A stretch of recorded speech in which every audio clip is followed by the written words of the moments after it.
Bueno, estamos hoy jueves 27 de mayo, 19:37 avanzando con el dictado de una parte de la unidad de concurso preventivo y apuntando o intentando llegar a la quiebra, pero dando lugar al pedido de la profesora titular, en reemplazo del dictado liso y llano de temas de teoría. La consigna era un poco trabajar firmemente sobre los puntos que tienen connotación o vinculación directa con los temas prácticos dados, más que nada y en función de, la, de lo que me parece a mí también, y en eso comparto también, es importante tener presente dentro de lo que es el dictado de la materia los puntos que guardan vinculación con el ejercicio profesional y los temas que se ven luego en la parte práctica, con lo cual en la clase pasada vimos un poco lo que creo que ya vieron en la parte práctica de pronto pago, muy rápidamente, porque en realidad los profesores son los que tienen que dar, pero era un poco apuntalar el tema, y yo quería en la clase de hoy hablar un poquito sobre el tema que van a ver en las clases sucesivas de la parte práctica, porque en realidad, y esto involucra el ejercicio de la profesión de nosotros los contadores, cuando decidimos trabajar en ámbito de la justicia, desde el momento mismo en que nos inscribimos. Hoy por la tarde justamente le estaba retocando una moraleja, ¿no? Una metáfora que viene bien al tema. Eh, Ustedes saben que todos los años, mejor dicho, todos los años para peritos, pero cada 4 años, los que tienen interés en inscribirse y reúnan con las condiciones se pueden inscribir por ante el consejo, llenando un formulario que está en la página para ejercer la incumbencia de sindicatura concursal. Ejercer la incumbencia de sindicatura concursal implica que uno tenga que tener una cantidad de años de egresado, 5 años de matriculado como mínimo, y con esa condición se puede inscribir.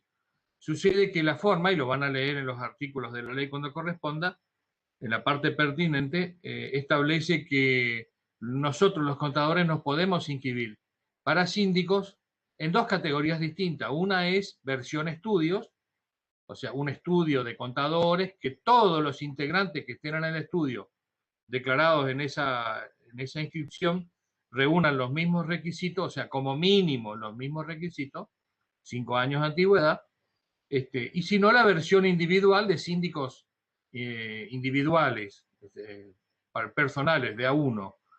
El primero es categoría A, estudios, y el otro es B, síndicos individuales.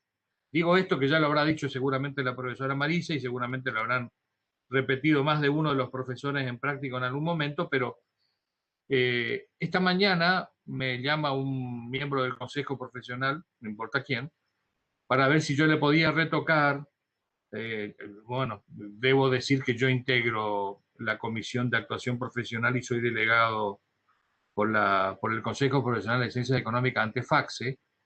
Entonces, por ahí los temas que guardan vinculación con estas incumbencias me tocan dirimirlas a mí. Por supuesto que son todos temas ad honorem, ¿no? Pero le explicaba a este colega que integra la comisión directiva, que es el encargado de la coordinación de las áreas técnicas con FACSE y con del resto de los demás entes y entidades, particularmente en este caso la justicia, porque sucedió algo inédito.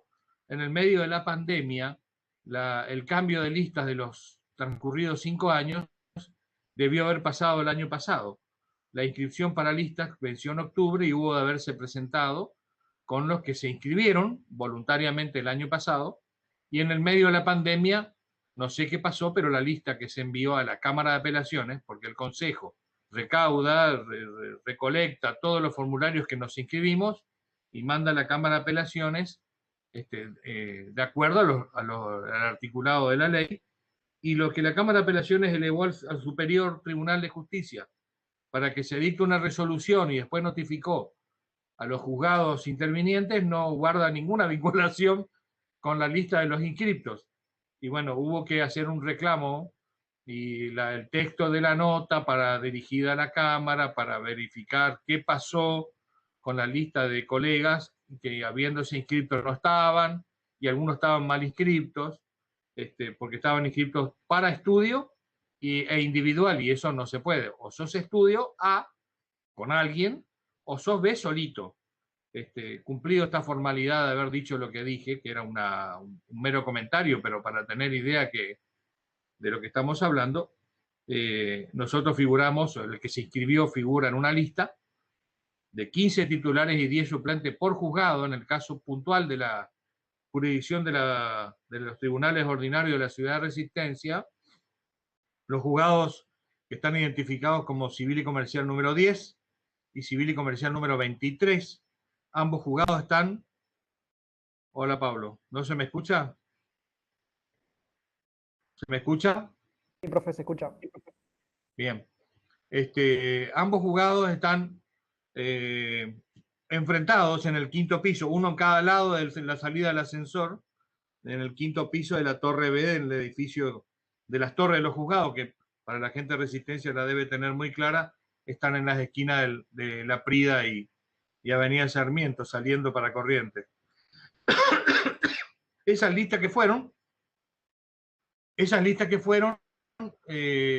debieron haber sido sobre la base de cual hubo que haber desinsaculado las bolillas. Un titular y un suplente. Un titular y un suplente. Acuérdense que hay 15 titulares y 10 suplentes para cada juzgado. La cuestión es que en realidad los inscriptos no superan los 6 o 7, con lo cual no hay forma de armar una lista completa. Solo quedan los colegas que se inscribieron. Esta falta de voluntariado, por decirlo de una manera, hace que haya muy pocos colegas síndicos para actuar profesionalmente. En algún momento, en una conversación con los colegas abogados, para quienes de una o de otra manera estamos vinculados con esto, tenemos mucha relación profesional con los jueces y con los secretarios y con las conversaciones que más de una audiencia se da respecto al tema. ¿Por qué los contadores no tienen interés de hacer el trabajo profesional de la sindicatura concursal? Y entonces parecería como que esa negativa de los contadores habilitaría al interés de los colegas primos abogados, de las ciencias jurídicas, como digo yo, cosa que me parece que no es así. Una cosa no habilitaría a la otra. En todo caso, nosotros deberíamos, yo particularmente, Marisa, los profesores que estamos dando esta incumbencia en la facultad, insistirles a ustedes que tienen que de una o de otra manera involucrarse con el tema, que sabemos, por ahí es un poco complejo. Es un poco complejo porque uno se termina manejando con plazos judiciales muy perentorios. Lo dije hasta el cansancio, el derecho concursal es mucho derecho procesal. El derecho procesal es el manual de Lino Palacio, digamos, por verlo en el libro, por verlo a nivel de bibliografía, y esto es plazo. De hecho, nuestro profesor titular anterior, fallecido ya, Oscar Medel, en todos sus libros siempre habla del gráfico del tiempo. Esto es un caminito, un proceso, que hay que caminarlo, y todo tiene plazo porque cada tantos días pasa esto, cada tantos días pasa esto, a los tantos días tal cosa, y esos plazos hay que cumplirlo a rajatabla, salvo excepciones, so pena de quedar fuera o por dejar algún derecho dejado de usar, perder alguna posibilidad. Esto es así y hay que acostumbrarse a que esto sea así, porque ni bien nosotros recibimos, supongamos que nos inscribimos, recibimos la cédula, nos presentamos a aceptar el cargo, que deberíamos aceptarlo porque es carga pública, otro de los tantos temas que siempre se habló en clase para hilvanar un relato circunstanciado de lo que suele suceder sobre esto. Como esto es una carga pública que se devenga en el mismísimo momento que nos inscribimos, supongamos el año pasado, y cuando salimos desinsaculados a la bolilla número tal, por ser titular o ser suplente, nos convocan en el juzgado con cédula y vamos y aceptamos el cargo, porque si no aceptamos estamos sujetos a sanciones. Con lo cual, necesariamente tenemos que aceptar el cargo y eventualmente, inhibirnos en algún caso puntual, y el régimen del Código de Procedimiento Civil y Comercial, al cual ustedes debieron haber remitido en más de una oportunidad cuando están estudiando, en lo procesal, y cuando hablábamos de las bolillas 5 de organización procesal y funcionarios, uno de los principales actos procesales que tienen que hacer ustedes es ir a leer el Código Procesal Civil y Comercial de la provincia de Chaco. Pueden leer Nación también si quieren, pero si van a actuar profesionalmente en Chaco, Chaco, si van a actuar en Corrientes, Corrientes, en Misiones, Misiones, cada provincia tiene su Código Procesal Civil y Comercial y Nación tiene el propio. En algunos aspectos muy parecidos, en otros no, pero lo que estamos hablando, la lectura concienzuda y eficaz del Código de Procedimiento desasna, ayuda al pensamiento mucho a lo que estamos hablando, de lo que estoy hablando, con lo cual sugiero que llegado el día de mañana tengan a mano el Código Procesal y todo lo que tenga que ver con plazos, formalidades, escritos, formalidades de los escritos, audiencias, formalidades de las audiencias, plazos para interponer recursos y compañía, lo miren, lo obtengan del Código Procesal Civil y Comercial, que lo pueden bajar de internet y tenerlo guardado en su computadora para la consulta cuando precisen, copiar y pegar, porque siempre los escritos es importante fundarlos. Entonces, cuando uno menciona o pide algo, tiene que escribir, tiene que redactar los escritos, no las notas. Estos son escritos judiciales o dirigidas a la justicia, en buenos términos, bien redactados, bien fundados, y en virtud de lo que menciona, cita, argumenta, de acuerdo, conteste a, artículo tal, ley tal. Entonces el pedido va fundado y el pedido seguramente va a tener una rápida resolución, si está todo debidamente fundado, incluso hay como impulsarlo llegado el caso. Bueno, supongamos que en este proceso de desarrollo que estoy diciendo, ustedes salen designados, se presentan, aceptan el cargo. Si van a ser síndicos titulares, sin ninguna duda, asumen el cargo y le empiezan a correr los plazos. Hay un montón de situaciones que tienen que tener en cuenta, porque, y digo, ¿desde dónde parten? ¿Cómo van? ¿Cómo hacen? Lo primero que tienen que ver cuando aparecen en el juzgado es leer la sentencia de apertura. Es más, es conveniente que al proveyente, a la jefa de mesa de entrada, le pidan, ¿me pueden imprimir una copia de la sentencia de la apertura del concurso? Que normalmente, como está hecha en el juzgado, está guardada en los sistemas. Con lo cual, algunos juzgados por ahí pueden no tener la hoja, le pueden pedir, pero otros le pueden decir, sí, se lo imprimo. Y ustedes, sí, Pablo, ya comenzó la clase. Ustedes pueden pedirle la copia de la sentencia. Sería conveniente, porque sobre la sentencia de apertura hay que trabajar. Y digo esto porque hay un montón de obligaciones de inmediato a cargo de ustedes, que el juez o su señoría ordena que se haga con cargo o a cargo de la sindicatura concursal. Lo primero que hacen es incluso aceptar el cargo.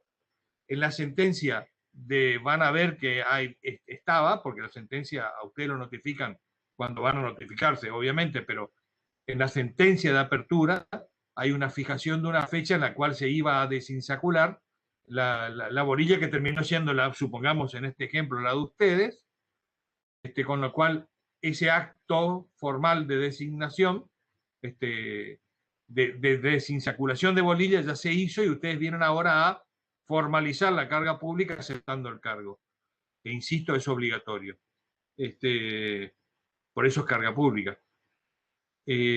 Entre muchas otras tantas cosas, para poder llegar al meollo de lo que estaba por querer hablar hoy, es que queda a cargo de ustedes, hoy en día mucho más fácil, pero en muchas épocas muy laborioso, el aspecto publicístico del concurso. El aspecto publicístico del concurso es notificación a todos los...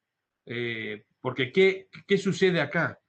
Hay una persona jurídica o una persona humana, o física o ideal, con cualquiera de las denominaciones que quieran darle, que pide la apertura o la formación de su concurso preventivo. ¿Esto qué quiere decir? que va a garantizar con todos los pasivos que denuncia tener y o los que se puedan ventilar en el futuro en un proceso con plazos, derecho procesal, con todos los bienes que tiene y que dice tener y están en la contabilidad, en la manifestación de bienes, en la declaración de bienes y deudas, etc. Esos bienes, para poder garantizar que la totalidad de los bienes aseguren la mayor cantidad de la totalidad de los pasivos, la única forma de afianzarlo es inhibiéndolos. La acción de inhibición es la de indisposición de los bienes, no a actos de disposición o inhibición o indisposición, porque sí administración en el concurso puedo seguir administrando, pero no puedo disponer de ellos. No los puedo vender. ¿Cómo se formaliza? Siempre se pregunta en las mesas, ¿cómo se formaliza el acto de inhibición? Con la notificación a los registros. Los bienes que se suponen hay que inhibir son bienes que en principio están en un registro. Todos los bienes que son registrables, ya sean muebles o inmuebles, tienen su registro. El más común de todos es el registro de la propiedad inmueble, que para el caso de la ciudad de Resistencia está en el mismo edificio donde está ATP, que es un registro donde están todos los inmuebles de todas las personas, los ciudadanos. Con lo cual, bienes que estén a nombre de esa persona y que un juzgado ordene que se los inhiba, quedan bloqueados en su dominio para disponerlo. Con una anotación, con una litis, con una manda. Eso se notifica por oficio y esos oficios son los que hay que redactarlos, el síndico los presenta al juzgado, si están bien redactados, si no se los devuelven por mesa de entrada, lo firma el secretario, normalmente el secretario, y ustedes tienen que diligenciarlo. ¿Esto qué quiere decir? Diligenciarlo, hacer la diligencia de llevar el oficio por ante la mesa de entrada del organismo que corresponda, para este caso el registro de la propiedad del inmueble, y notificar al registro que por orden del juzgado, toda una redacción que está perfectamente ordenada y organizada y con un formato, generalmente al pie de la manda judicial, de la orden judicial, se transcribe el orden la orden judicial que justifica la medida, y esto que acabo de decir con registro de la propiedad inmueble hay que hacer también con los bienes muebles registrables. Y cuando hablo de bienes muebles registrables estamos hablando, sin querer queriendo, de los rodados y de los motovehículos que también se registran, o sea, las motos. Como en la ciudad de Resistencia y en muchas jurisdicciones hay muchos registros, hay que notificar a todos los registros de esta medida. Hoy en día los trámites formalmente están un poco más alivianados, porque notificando en un registro, como son registros nacionales, se puede lograr que el resto de los registros, en el caso de Resistencia hay 4 o 5 registros nacionales de la propiedad del automotor, más 2 de motovehículos, queden todos como notificados. Pero hay que asegurarle al juez o a la jueza, al magistrado, de que uno como síndico ha hecho todos los deberes que corresponde hacer como tal para asegurarse y asegurar al proceso que todos los bienes al momento de la presentación están inhibidos y van a quedar en ese carácter mientras persista el proceso de discusión, de cristalización, como le dice la ley, de todos los pasivos. Porque uno puede denunciar un montón de pasivos, pero esto a la hora de las definiciones judiciales pueden no quedar firmes. Para poder cristalizar los pasivos, tiene que haber un dictamen del síndico, ahí vamos a llegar enseguidita, con los procesos de verificación, y en función de eso vamos a, vamos a, vamos a avanzar. Le decía que una de las tantas situaciones en que se pueden encontrar es que, a ver un segundito. ¿Qué pasa? ¿Me lo llevaste? ¿Ah, me lo llevé? Sí, pensé que te llevaba. A ver, mandame.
Y ahora no estoy Sí, silenciado.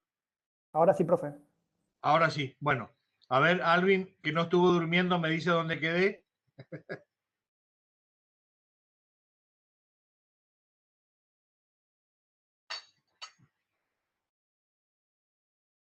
Fabián, ¿me escuchas? Fabián Sí, ahora Tofanete, lo ¿me escucho escuchas? bien. Sí, ahora lo escucho bien, profe. Ernesto también. Silvestre. Sí, ¿Están o profe, se ahora fueron? sí. Sí, se lo ¿Listo? escucha. Bueno, listo. Retomo 2 minutos, calculo que quedé en el momento que alguien me marcó la cancha, que me marcó Silvestre, está profe 20:05, o sea, 2 minutitos para atrás. Decía Profe, que disculpe, este proceso, sí, desde el que dijo más o menos, disculpen, más o menos hace 5 minutos creo que fue, que no se le escucha. Más o menos. bueno, listo, perfecto, gracias, gracias.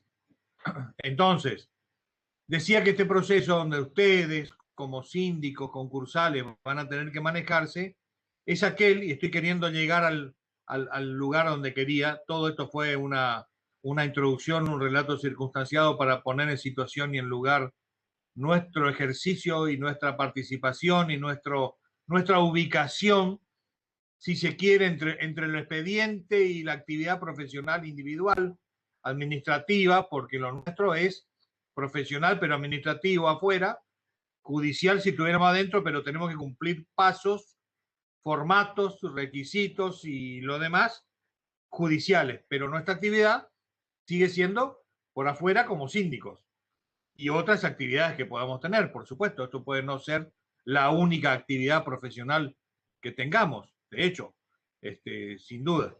Entonces, ustedes van a recibir, van a ver, le van a mandar cartas a todos los acreedores. Esos acreedores a los cuales estoy refiriéndome son los mismos que deberían estar en un listado, se llama anexo, listado de acreedores, que es un formato obligado o formalidad o esencialidad obligada de todo aquel que pide su concurso, entre los requisitos del artículo 11, informar a todos y aquellos acreedores a los cuales dice deberle, acreditándolo con la documentación de por qué qué le debe, en qué carácter, con qué garantía, etcétera. Todo ese listado, como está agregado al expediente, es al cual ustedes tienen acceso. Entonces, al tener acceso, tienen un listado de los acreedores. Ese listado de los acreedores les sirve como base para hacer las notas.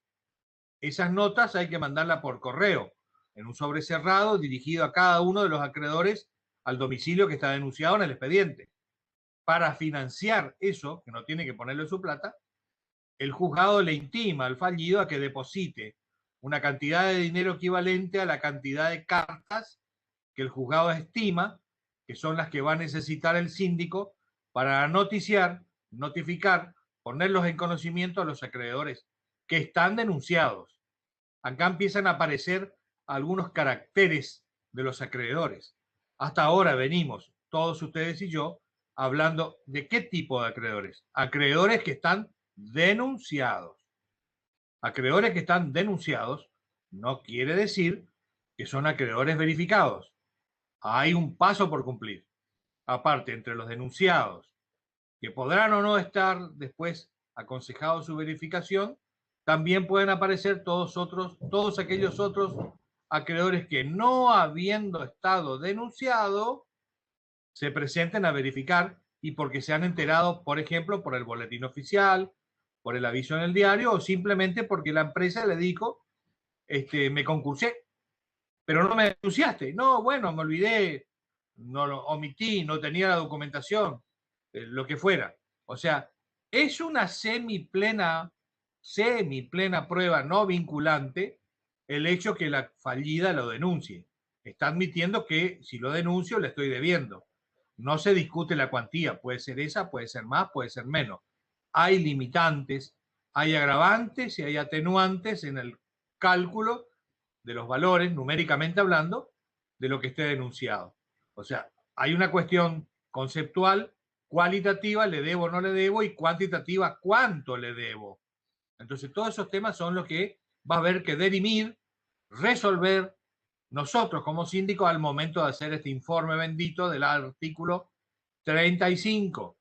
El informe del artículo 35 es el informe individual por cada pretenso crédito de cada acreedor, siempre uno por cada uno, que se presenta a verificar en nuestras oficinas. Fíjense que yo no estoy hablando del juzgado, estoy hablando de nuestra oficina. Entonces, ¿qué puede suceder? Nosotros notificamos, miramos, tenemos que hacer los proyectos de oficio, presentar al juzgado, retirarlo, llevar a los registros para asegurarnos, afiatarnos a la inhibición general de los bienes, que todos los bienes existan y no se escape ninguno, y empezar a hacer el proceso de la cristalización. Hay todo un proceso acá que es dual, porque hay una suerte de control. La sindicatura tiene un efecto controlante y un efecto verificante.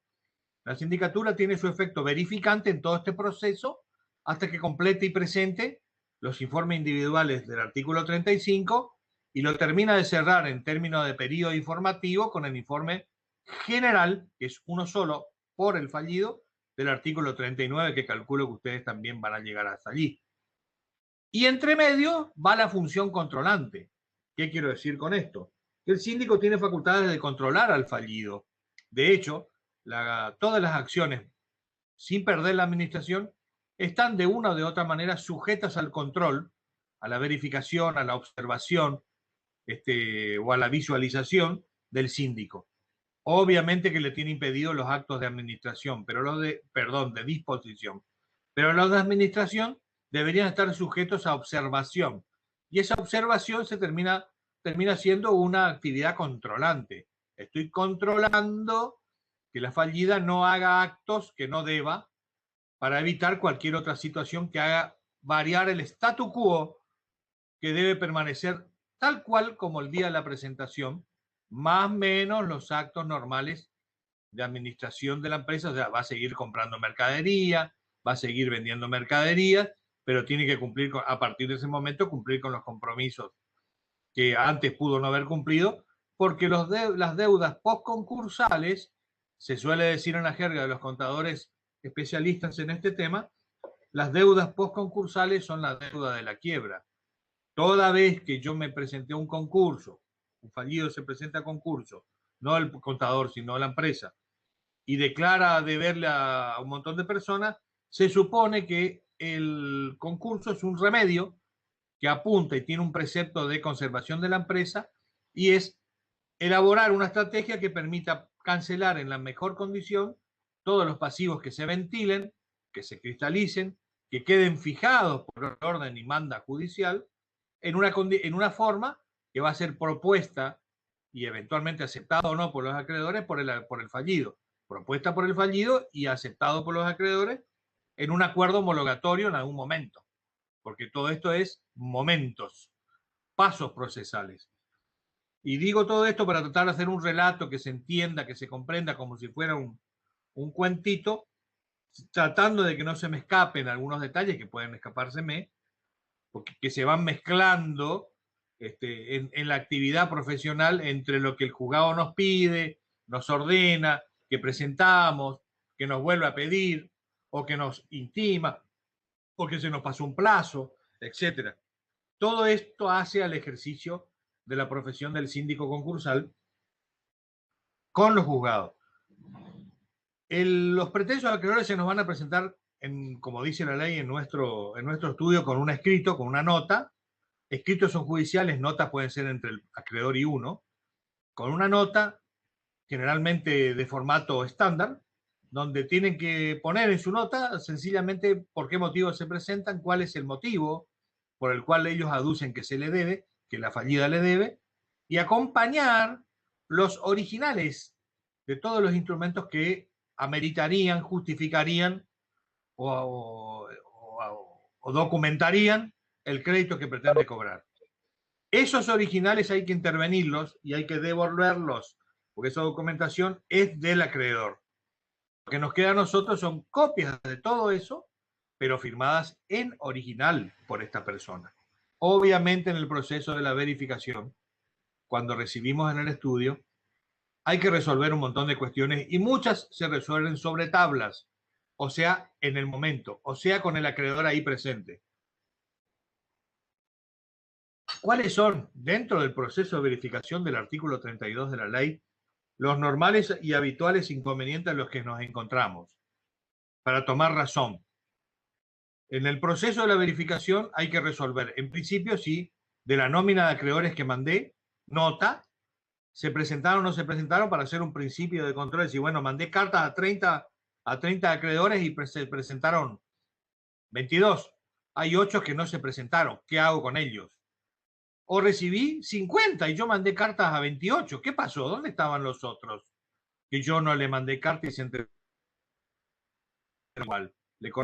¿Qué hago con ellos? Son distintos, por decirlo de una manera, no distintos tipos de acreedores, pero con distintos caracteres.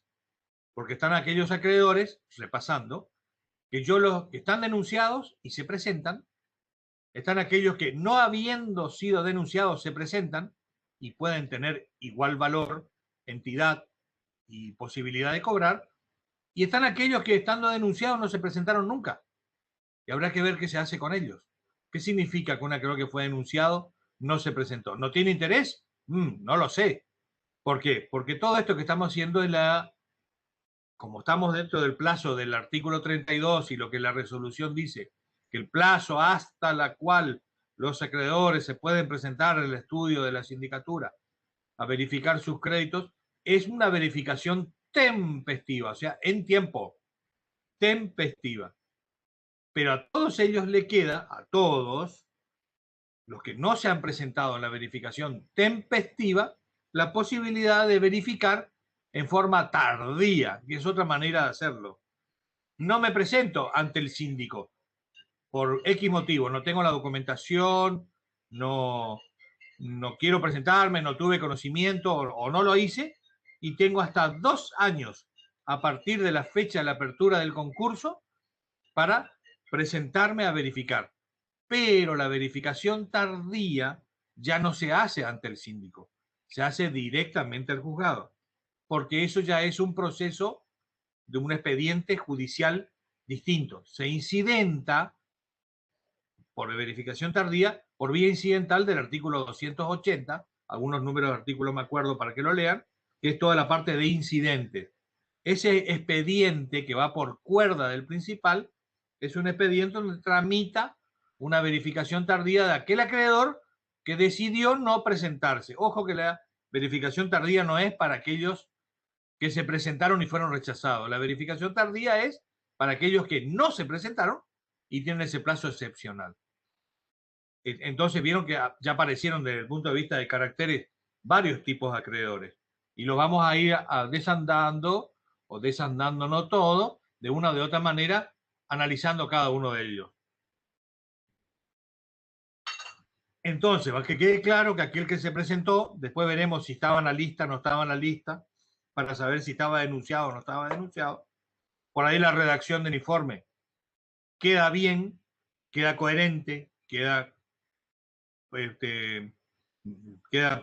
provechosamente hecho, que el síndico mencione que si este acreedor, cuyo informe está siendo del 35, fue denunciado o no fue denunciado.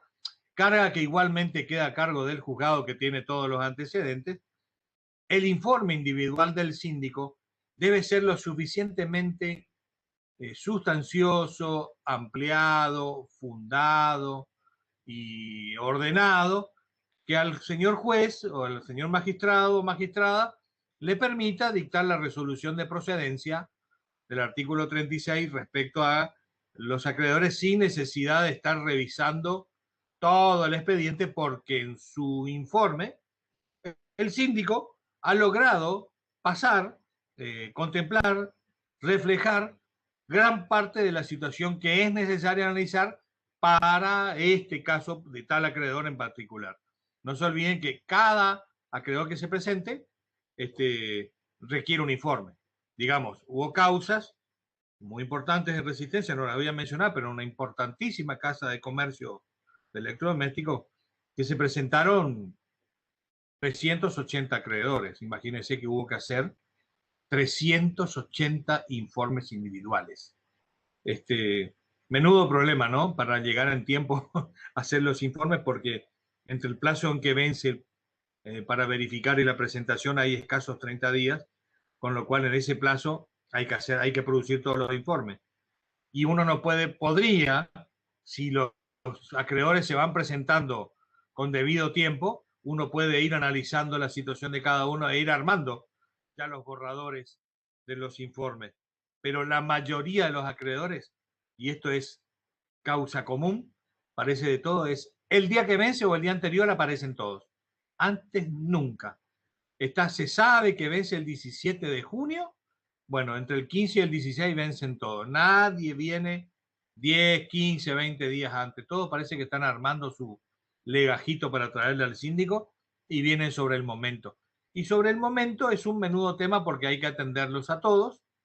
De todos hay que revisar originales si están las copias para intervenir y en resolver, entre otras cosas, si le voy a cobrar o no le voy a cobrar el bendito arancel del artículo 32, que es el 10% del salario mínimo vital y móvil, que están todos obligados a pagar con dos, otra vez, honrosas excepciones. Uno tiene que ver con el carácter, que es los laborales no pagan, para aquel que decidió hacerlo por la vía de la sindicatura, porque el que decidió en esa opción que comentaba hoy de hacerlo por el juzgado laboral no tiene todos estos temas.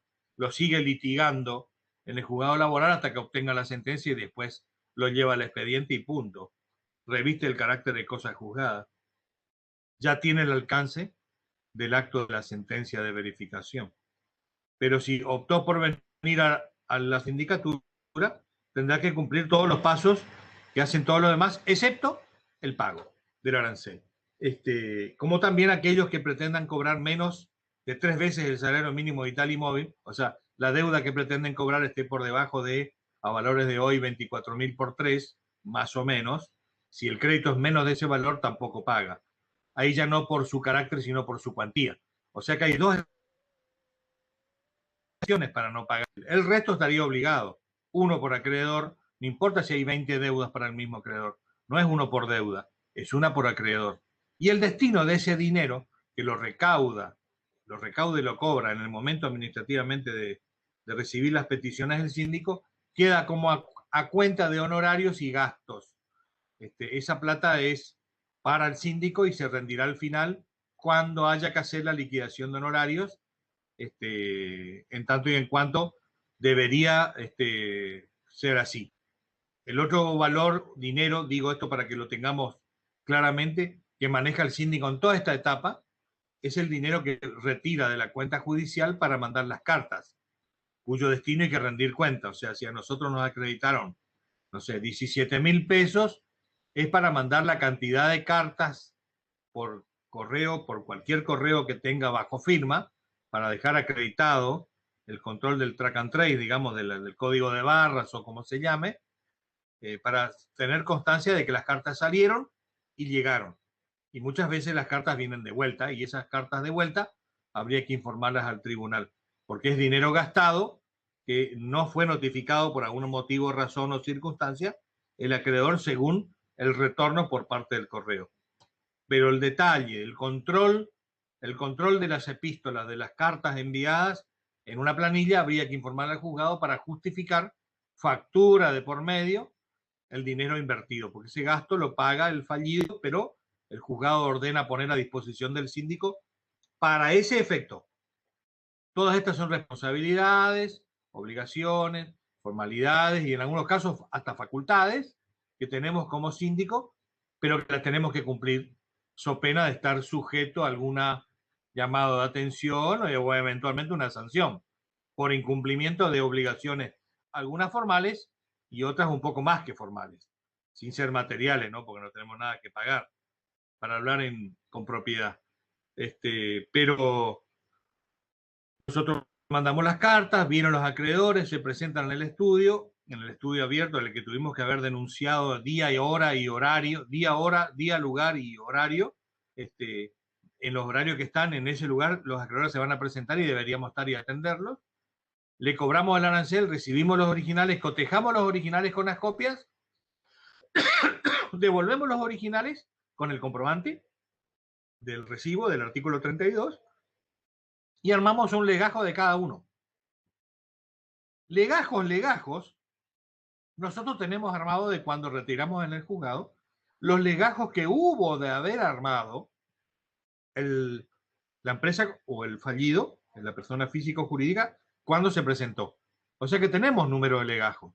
A ese número de legajos le vamos a agregar, le vamos a adicionar toda esta documentación por debajo, pues separado, sin mezclar, porque ahí va a ir el informe individual.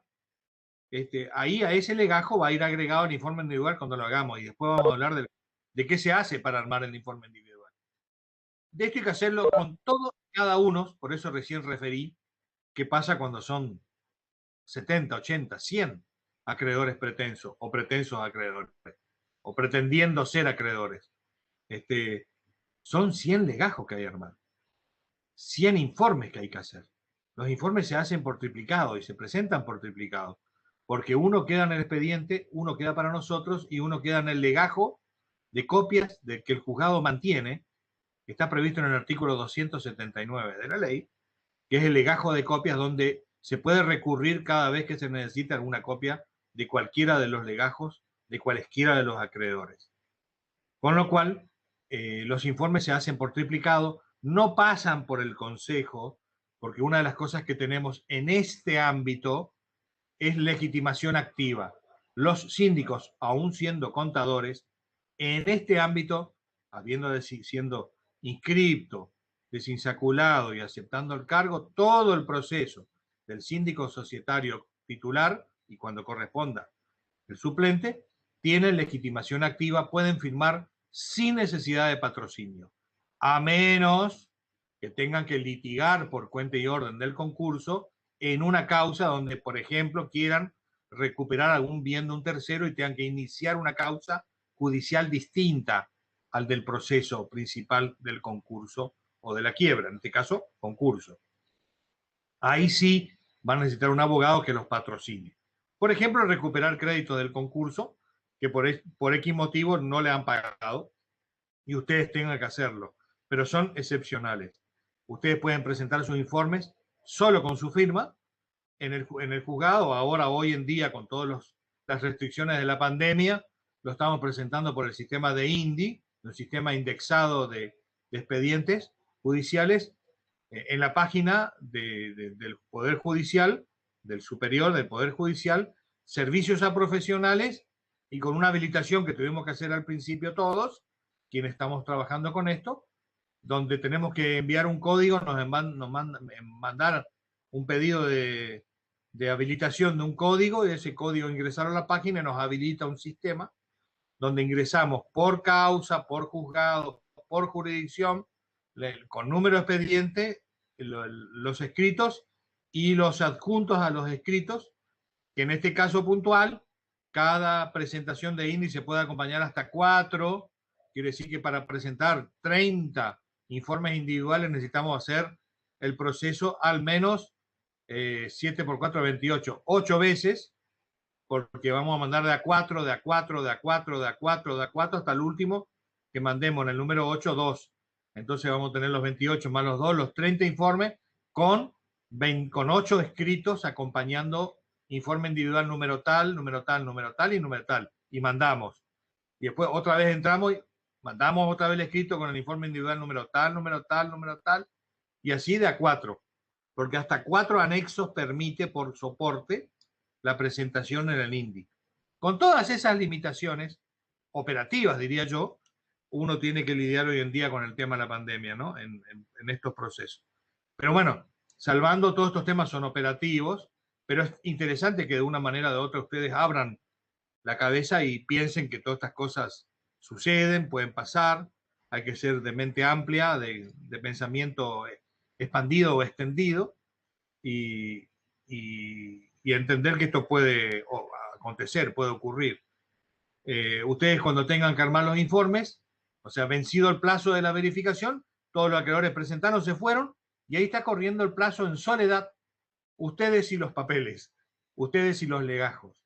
Y ahí se procura ir a armar revisión absolutamente integral. Yo suelo utilizar una expresión: los procesos de concurso y quiebra son procesos de conocimiento pleno, Para mí un proceso de conocimiento pleno es que yo no doy por sentado en ningún caso, ninguna situación donde admito sin admitir prueba en contrario, o sea, juris tantum, juris de jure, perdón, que las creencias están, existen y son del fallido. Debo revisar todo para asegurarme que lo que voy a aconsejar verificar realmente sea un pasivo de la empresa. Y ante la menor duda, no tengo ningún empacho de decir no estoy seguro, no corresponde, y opino en función de mi calificación, de mi incumbencia, de mi análisis. Por supuesto que cuanto más fundado esté, mejor saldrá el informe. Y para eso uno tiene que recurrir a determinadas pautas que creo que los profesores les van a enseñar, porque cada tipo de acreedor tiene una suerte de pauta, de criterio, de manejo para poder llegar a feliz término en una buena, un buen y fundado opinión en el dictamen. Y esto va a depender mucho, y ahí voy entrando 5 o 7 minutos, porque evidentemente los habré recontra cansado con todo lo que les dije. Acá va a depender mucho del tipo de acreedor que se presente. Hay acreedores que son de origen tributario, hay acreedores que son de origen comercial, si la empresa es comercial, o de origen industrial, si la empresa es industrial, la empresa o la persona humana, cuya actividad estemos hablando, ¿no? Hay acreedores bancarios, hay acreedores financieros, puede haber acreedores laborales, puede haber acreedores de cualquier tipo, y puede variar las condiciones de análisis que el síndico tenga respecto a la profundización de la certeza de la creencia, de acuerdo a estas condiciones. Sí o sí, en algunos casos, hay algunos criterios que son importantes tener en cuenta. Hay que tener mucho cuidado puntualmente cuando hay tradición de la cosa, o sea, cuando hay una adquisición de un bien o de un servicio. Cuando hay una adquisición de un bien, que haya tradición de la cosa. Tengo que asegurarme de una o de otra manera que cuando algún acreedor se presenta a decir que el fallido le compró, que tengamos alguna semiplena prueba con grado de certeza de que los bienes ingresaron a la empresa, fueron a parar al inventario, o sea que la tradición de la cosa se produjo. Que la tradición de la cosa se produjo es importante, pero a su vez también es importante de que no haya sido pagado, con lo cual uno debe revisar inventarios, debe revisar facturas de compra, libros de IVA de compra. Si hay libros de IVA de compras por el IVA, debe haber posiciones impositivas declaradas. Si las posiciones de IVA declaradas en los créditos fiscales involucran o no involucran la compra del pretenso. Después miraremos también los libros de bancos, si lleva bancos, si hay cheques librados, si alguno no se corresponde con esta o algunas otras facturas, pero de las que se presenten a verificar si no hay pagos totales o parciales que ameriten tener en cuenta al momento de dictaminar cuánto es realmente lo que se le debe a este acreedor.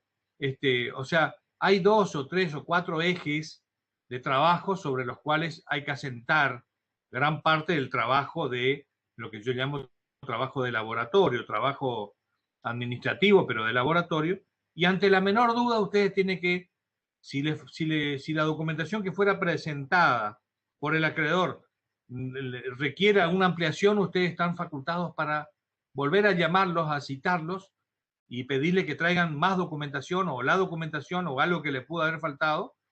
Y si el acreedor no concurre, se suele denominar, eso obsta a la verificación. Aquel acreedor que se lo cita porque me quedó una duda, por lo que fuera, a condición de tráigame porque necesito revisar y no lo trae, habilita que ustedes lo puedan bajar respecto de esa duda, eliminarlo como pretenso acreedor. O sea, el hecho que no conteste, como dije recién, obsta a la verificación. O sea, puede complicar a la verificación. Lo que dije respecto a documentación externa, y esto dice el informe individual, información externa en la que aporta el acreedor, el mismo grado de análisis tienen o deberían tenerlo respecto a la información interna. Cuando yo dije recién libros de IVA compra o libros de IVA venta, según el caso para los organismos tributarios, base de determinación de impuestos, libro IVA ventas, ingresos brutos, por ejemplo, si fuera un organismo tributario, esa información se las tiene que dar la empresa. En este proceso de controladores, como ustedes tienen que tener una vinculación muy directa con la empresa o con la persona física, la fallida, vamos a llamarlo así en general, ustedes tienen que ir pidiendo toda la documentación necesaria para avanzar con la certeza en la recolección de la información para poder tener más tranquilidad al momento de dictaminar sobre qué base, sobre qué elementos, sobre qué documental ustedes hicieron todo el trabajo de relevamiento de campo y determinaron lo que en definitiva terminan opinando después, si corresponde o no corresponde. Y generalmente los pedidos de los acreedores, otro de los temas que no quiero dejar de hablar, a veces algunos lo piden y otros no, que a los valores que están presentándose, porque acá pasa un tiempo y algunos lo pueden pedir y otros no, piden que se le reconozcan intereses por pago fuera de término, y el síndico le queda la loable tarea de tener que resolver sobre qué bases, si están pedidas, porque esto es ultra petit, o sea, si me lo pide, lo doy, si no me lo pide, respecto a los intereses, no debería yo liquidarlo en forma inaudita yo. Si me lo pide el acreedor, sí, si no me lo pide es porque se considera satisfecho con el recupero del capital, no tengo por qué yo estar liquidándolo en forma unilateral o inaudita aparte, los intereses al acreedor. Yo, en este caso, siempre digo que primero hay que mirar si la pretensión requiere, el acreedor pide o no pide intereses. Si los pide, entrar a analizar o a ver qué tasa, dónde me prendo, cómo analizo, estaba fijada la tasa, había un contrato previo, no había un contrato previo. En algún lado está establecida una tasa de interés para casos fuera de término que pudiera corresponder.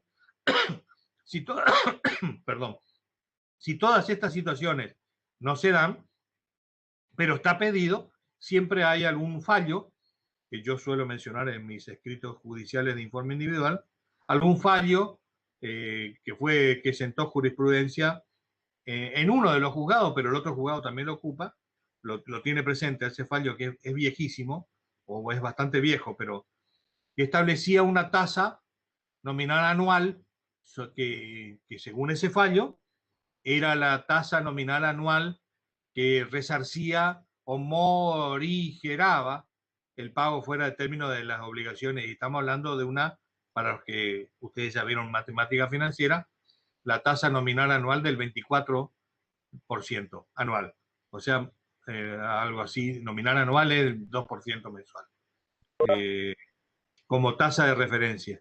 Pero bueno, también dije, y lo digo ahora para ir concluyendo un poquitito la charla de hoy, que muchas veces el tipo de acreedor que se presenta nos obliga a nosotros, los contadores, que ya por ahí en algunos casos han pasado muchos años, aunque yo no estoy alejado de los claustros, algunos de ustedes pueden estarlo, y se habitúa de la lectura o del estudio, conceptos como un banco que se presenta a verificar un préstamo, o una empresa con un contrato de fideicomiso, o una obligación, o una entidad con una obligación negociable, que es lo que o un contrato de leasing, entonces por ahí muchas veces obliga a repasar algunas normas, y en algunos casos algunos procedimientos y algunos planteos que lo hemos visto en alguna otra asignatura.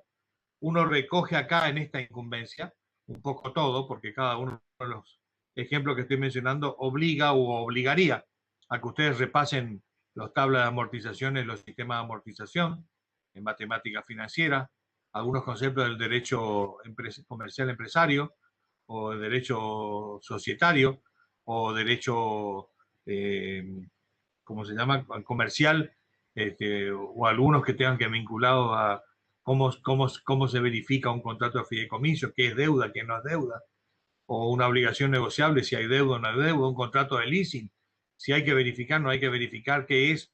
El leasing es un contrato de alquiler, una opción a compra, se hizo la compra, no se hizo. Seguramente en algún momento del devenir también van a opinar dentro del expediente, a pedido del juzgado, sobre los contratos de prestaciones recíprocas pendientes, que pueden haber muchas, y hay que resolver desde la sindicatura si los contratos se mantienen, se cancelan o hay que renegociarlos. Muchas veces le piden opinión al síndico y el síndico tiene que opinar técnicamente en función de todo eso, con más la visión siempre protectora de lo principal es tratar de mantener la empresa en marcha, porque la que es eminentemente liquidativa es la quiebra, que es otro concepto. Acá lo que se pretende es mantener la empresa en marcha, pero bajo determinados preceptos que hay que cumplir. Así que bueno, yo llegué para la clase de hoy, el martes veremos cómo avanzamos sobre este tema, con un poco la idea de, estamos planteados, hemos recibido un montón de legajos, cuáles son las pautas, los ejes más importantes que hay que tener en cuenta para poder analizar lo que es el informe. Los informes individuales existen, los modelos existen, hay que integrarlos, lo que pasa es que muchas veces implica redacción, y particularmente la opinión fundada y el aconsejo, que es nada más y nada menos que eso, un aconsejo, es la parte que debería estar bien fundada. Ahí uno hace un relato y ahí uno explica qué hizo como síndico respecto a todos estos temas que dije. Si el capital está reclamado, si surge o no surge de una relación, si hay o no hay un contrato, si ha podido o no ha podido verificar la entrega de la cosa o la prestación de un servicio, porque en los casos de prestaciones de servicio no hay tradición de la cosa, formalmente hablando. Entonces, debería haber un servicio. El servicio se prestó, no se prestó, ¿cómo lo acredito? ¿Cómo lo documento? ¿Cómo lo justifico? Si se prestó, ¿cómo queda? ¿Cómo no queda? Todo eso hace que uno vaya redactando un informe paso a paso, como la receta de la cocina, y vayas sentando o armando, si se quiere, párrafo a párrafo, una opinión. Hay algunos aspectos formales que se dejan en el escrito siempre armado, que por ejemplo si esta persona o este pretenso acreedor ha pagado o no ha pagado el arancel, si amerita o no justificar el análisis, si está en condiciones de opinar o no.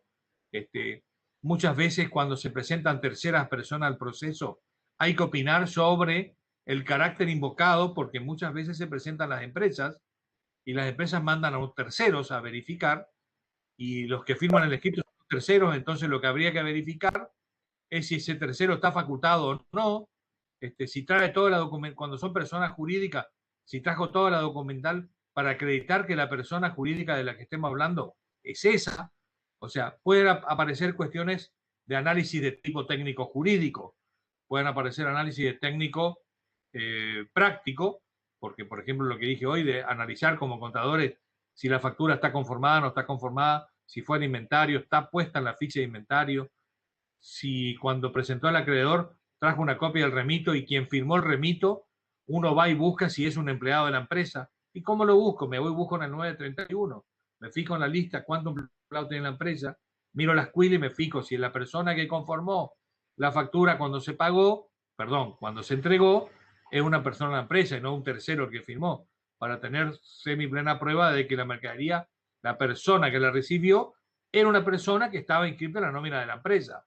O sea, todos esos indicios son pruebas indiciarias, algunas más o menos fuertes. Todo eso eso vincula en ir armando una opinión. Esa opinión se va formando con la sumatoria, la sinergia de todos estos temas.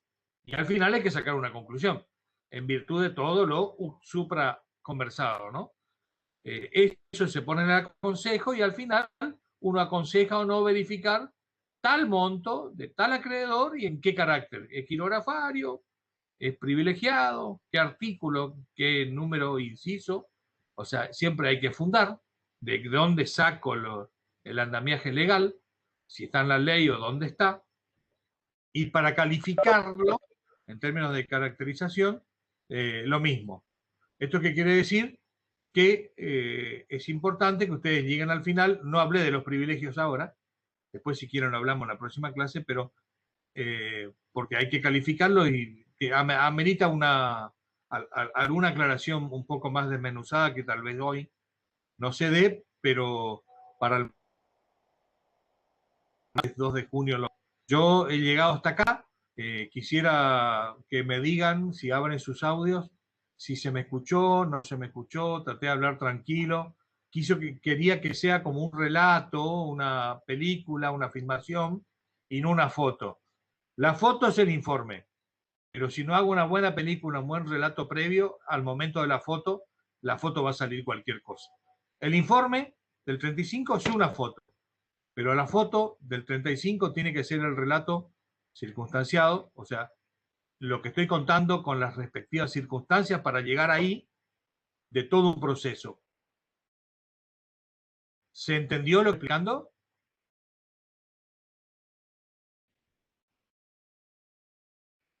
Sí, profe, se le entendió. Bueno, menos mal. Todos, de una o de otra manera, por el chat o abriendo sus audios, me pueden comentar si más o menos se entendió, qué expectativa tienen respecto a las clases de teoría que apoyen a todo este proceso. Ustedes en la parte práctica vieron pronto pago, creo que en la clase pasada y hoy. La clase que viene tienen que empezar a hacer proceso de verificación. Van a aparecer los acreedores, los tipos de acreedores, van a empezar a enfrentarse con algunos temitas. Todo esto que dije antes era un poco la introducción para llegar ahí, y a lo mejor el martes reforcemos casos puntuales, casos puntuales.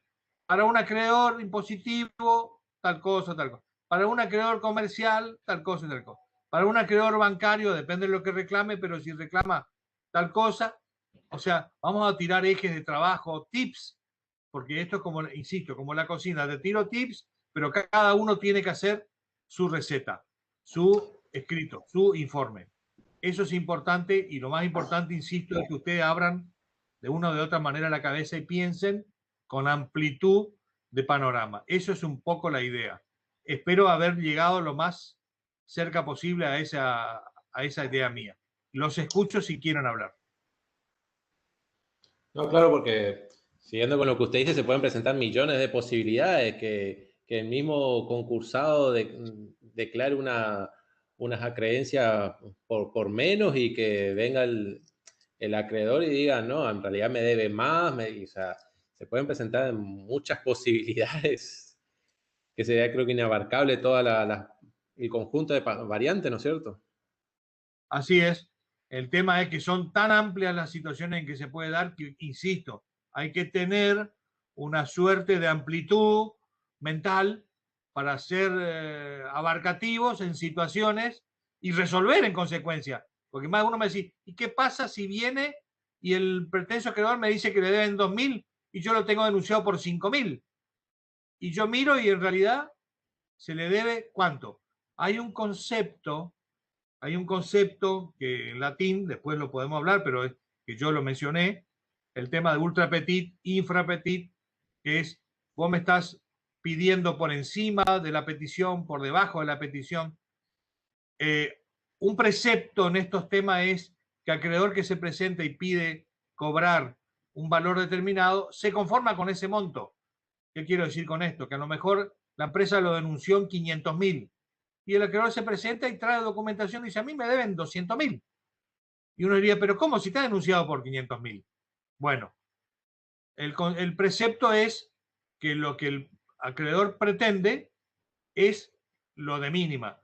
Si él se satisface con ese monto y están acreditados la documentación, el informe de la sindicatura debería estar orientado a satisfacer esa pretensión, estando documentado y acreditado, y no verificar por encima de la pretensión, porque puede suceder que en algunos casos, y esto hay que ser muy serio y muy responsable, algunos fallidos, por llamarlo así, inflan los pasivos, el síndico involuntariamente o por error o por equivocación verifica créditos que no se corresponden con la masa, y entonces le estamos otorgando una facilidad al acreedor tal X a que con el monto, porque después hay otro proceso que uno acá por ahí no alcanzo yo a decirlo ahora para no seguir tirando temas, pero en algún momento todos estos acreedores que logren verificar o ser declarados admisibles, después vamos a ver la calificación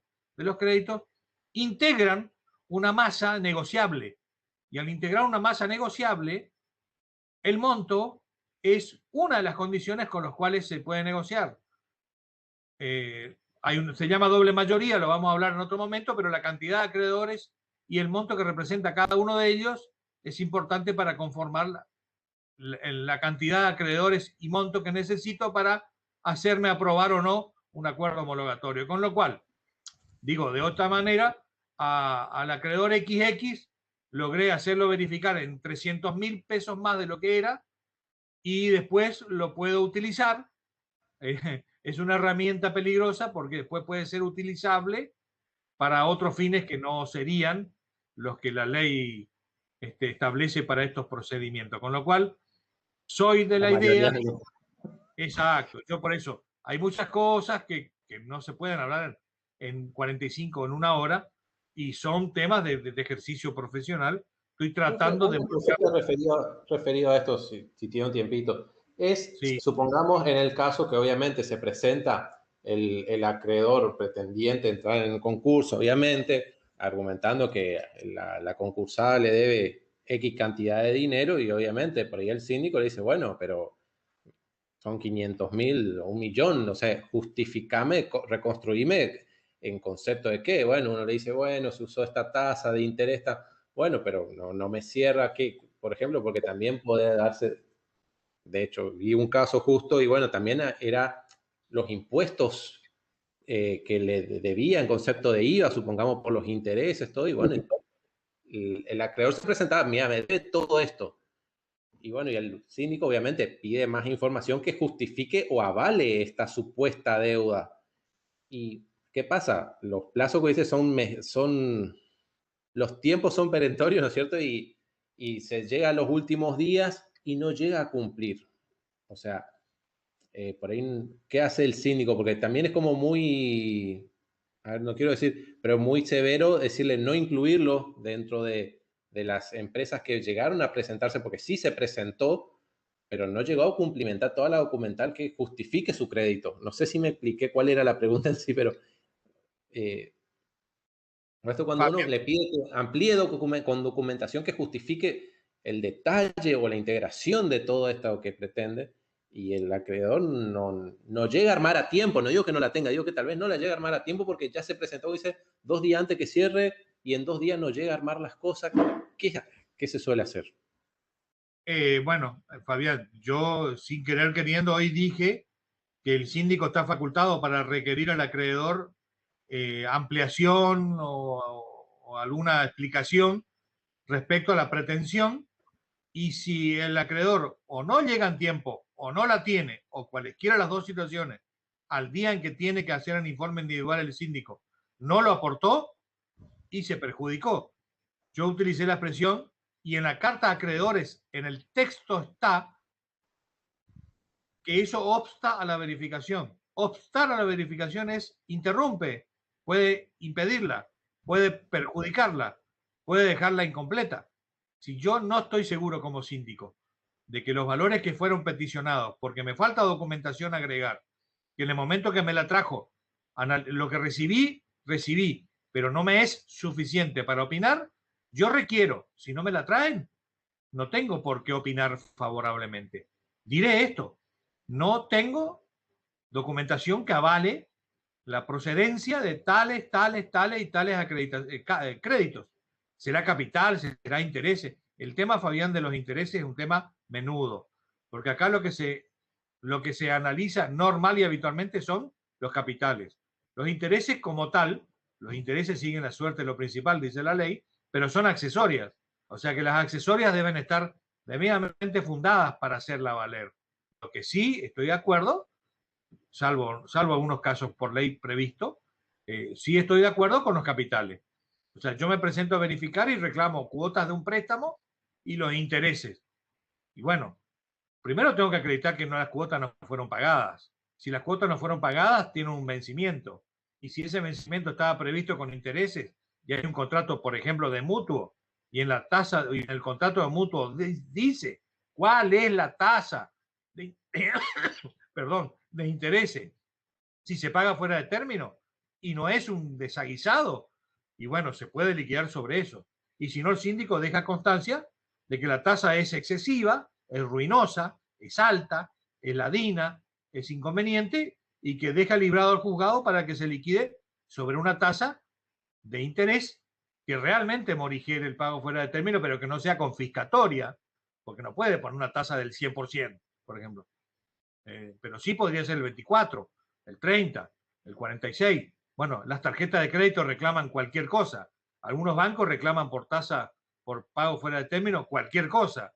Entonces, ahí va un criterio de razonabilidad, de criterio de profesional de cada síndico, que le pone un poco un freno a algunas cuestiones que pueden ser complicadas, porque insisto, si voy a verificar todo lo que los acreedores me pidan, y bueno, entonces no hubo ninguna suerte de sedazo, de tamización, de control jurisdiccional, que no sería jurisdiccional porque somos privados y no es juzgado, pero haciendo las veces de, porque el juzgado después toma nuestros informes para hacer un acto jurisdiccional de una sentencia. Entonces lo que digo es, si uno no toma los recaudos de analizarlo, tomar un criterio único, creíble, razonable, fundado, ajustado a los usos habituales o a lo que está establecido, porque uno puede establecer con un cliente que si pago fuera de término le voy a reconocer el 100% de recargo, pero en un concurso pretender que el síndico habilite el 100% de recargo es medio raro. Digamos, no sé si el juzgado después va a compartir el criterio de un síndico que graciosa y gratuitamente le dio por válido a un acreedor determinado que le calcule el 100% de recargo porque no pagó la cuota tal del préstamo tal. O sea, hay que ser criterioso y hay que fundar y hay que tener algún criterio profesional armado. Estos criterios se van armando, modernizando, acomodando con el tiempo y con el ejercicio. Yo puedo intercambiar con ustedes opiniones, algún tema puntual de ejes, como el que me preguntaste vos, Fabián, o cualquier otro que me pueda preguntar, casos puntuales. Pero a la pregunta concreta, yo no habilitaría como síndico situaciones que no están debidamente acreditadas. Por eso también utilicé una expresión de que todo este proceso de verificación es un proceso de conocimiento pleno. Me tienen que justificar toda y cada una de las obligaciones que pretenden verificar. El crédito está, existe, lo tomó. Cuando me diste el crédito, me liquidaste el préstamo, me voy y busco en la cuenta corriente, me fijo que la plata haya ingresado. Porque si no, hay muchas maneras, no es un tema para hablarlo ahora, pero hay maneras de inventarse acreedores, presentarse denunciando acreedores, entre comillas, inexistentes, y después dejar pasar y el síndico se la morfa y habilita. Y esos acreedores que no existían terminan siendo acreedores en el concurso que después votan. Y si no existían, votan para quién? Para quien los creó. Con lo cual hay que ser muy cuidadoso, muy serio, muy responsable y en todo caso estarse muy atento a los límites. A los límites. Creo que con esto dije mucho y no dije nada. No sé si me están escuchando. Sí, está claro, profe. ¿Todos están en el aula? ¿Están todos en silencio? ¿O se durmieron todos? ¿Cómo es? Hola, hola, hola, hola, hola, hola. Sí, profe, lo escuchamos.